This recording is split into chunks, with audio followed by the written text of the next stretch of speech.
So a 19-run win then in Ranchi sets up a fascinating finale. It's 2-2, New Zealand win, keep things alive, and it makes for a very interesting ESPN Cricket for Match Day, a very special ESPN Cricket for Match Day with one of our Hyundai CricJockeys, Korak Roy. Welcome to the show. Thank you so much, sir. Ajit Agarkar, always a pleasure. And what we're going to talk about is New Zealand's bowling that's won them the fourth ODI at Ranchi. Also going to talk about what's wrong with India's batting when Virat Kohli isn't getting the runs. Rohit Sharma, what's he done in this series? And maybe just try and dissect why the batting order is what it is. All right, let's start with what I've built up with bowlers. New Zealand have defended small targets in the two games that they've won, Ajit. Take me through what their bowlers have done right, even though the batsmen haven't got the runs. I mean, for starters, two of the main bowlers, Saudi and Bolt, coming back in this one-day series, have stepped up. You know, even that game which they won, they got 5 wickets between them, and their spin. You know, Santner's probably been one of their standout players throughout the series, whether it's the Test or the one-day. Just New Zealand generally perform as a unit, but their bowlers have done the job throughout this one-day series. They've sussed the conditions well. Okay, tonight was tough pitch where they had to, you know, they had a bit more help than maybe some of the other pitches in the one. Right bowlers for this. Yeah, 3 spinners. Yeah. You know, for starters, they won the toss. That's the first toss he's won for what, couple of months now. So, and they made the right decision. You know, a lot of times with the dew around you, it might play on your mind to maybe bowl first when you pick 3 spinners, but they didn't. You know, maybe didn't get enough runs as they would have liked, but 260 to chase once runs on the board. Their bowlers are obviously in better form than their batsmen, and it proved right tonight. Yeah, well, just talking about India's batting, 260 is not the kind of score that you think India with their batting couldn't chase down. Let's keep Virat Kohli aside and let's not have him as part of our chat right now. Rohit Sharma, another match winner for India, scores of 14, 15, 13 and 11. Is there a problem? Problem because no one apart from Virat, I mean, Virat's been phenomenal throughout his one-day career, not just now. You know, doesn't really give away when he gets to a 40. Usually gets goes on and wins the game. And today again, India's probably found out why. And the only other guy in this lineup at this point, and Rohit actually in recent time has been pretty prolific at the top. You know, India's not had a single decent start in this series where both guys have gone on and got 50s.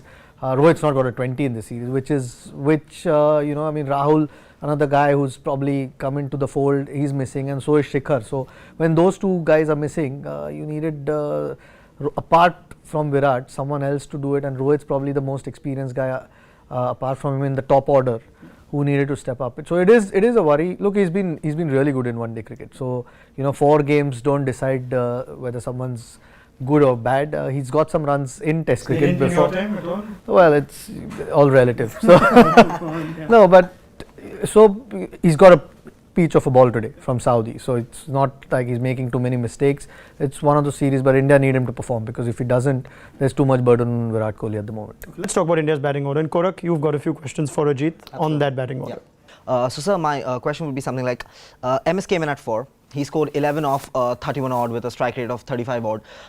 Was that the reason why Akshar was sent in at 5 to smack a few and get the required rate down? And if that was the requirement, why not proper batsmen who are supposed to come in like Manish Pandey, like Kedar Jadhav? What do you think was the reason, sir? Yeah, the only reason, and we probably didn't get a chance to find out, because there was left arm spin and leg spin on offer, and it was a tough pitch to bat against the spin. You had to, on these sorts of pitches where the ball's holding, it's not easy to rotate strike. So sometimes you have to take that chance to hit that big shot. Unfortunately, when Akshar was sent in, the New Zealand, you know, smartly got their seamers on, which then you didn't find out whether he was sent in to slog the spinners or not. Then he had to almost bat properly, and then India lost a couple of wickets, which looked like. I agree with you. I mean, in my opinion, you probably back your main batter to go in there and try and do the job. But you know, that is one of those strategies where if it comes off, it looks really good. It wasn't the worst call to make, but when you have 2 batters sitting in the hut, you probably show a bit more faith in them. There was a 50 by Rahane, there was a couple of gritty knocks by Akshar, but India couldn't chase once again. So when not Kohli, who? Good luck. I mean, yeah, I mean, India won. Rohit's been pretty good in recent time. I think Rohit's won some games off his own bat, and Rohit's gone on and got big scores. That's the problem. There's nobody else who's getting that 100 or a 70 or a 80 or a 90, which you know, Virat does it for fun at the moment. But there is, I mean, we spoke about it after the last game. There is over dependence on Virat, especially while chasing, and someone needs to put their hand up. Unfortunately, at the moment, with Rohit's form, none of the other batters look like they can win the game on their own, and it is a little bit of a worry because Virat Kohli is not going to get 100 every game. India needs contributions or bigger contributions from some of the other batters, and at the moment, apart from Rohit, I can't see who can get them those scores, and unfortunately, Rohit's not in form. All right, thank you very much, Ajit Agarkar, for your thoughts. Korak, thank you for being part of this show as well. Let's see how things go in that final game then in Visakhapatnam on Saturday. It sets things up though, so depending on how that result goes, there should be plenty to talk about. All the talk here on ESPN Cricket for Match Day.